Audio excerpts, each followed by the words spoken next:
So what we are going to do is to first sort the data, okay, the table, the DAGs table, from the smallest to the largest, and then we pick the top 10, those with the smallest p-values.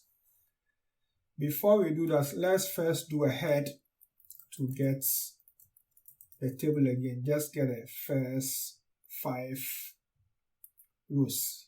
Perfect. So we are going to sort based on the p-value column. Okay. So to sort, we use the arrange function.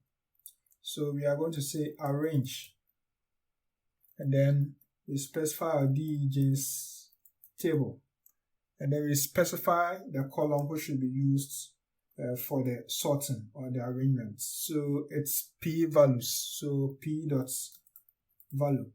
That is what is going to be used. So let's arrange. We are sorting in ascending order. Perfect, so it's done.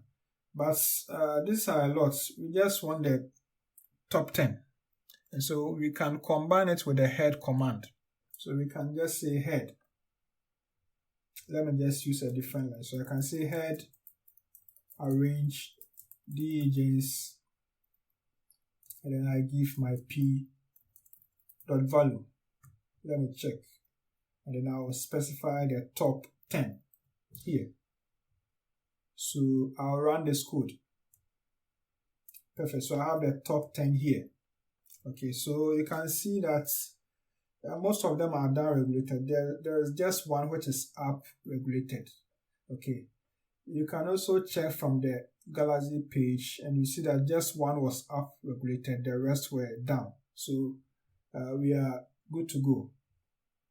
Perfect. So that is how we do it. If you want just the p-value in that column, you can use $p.value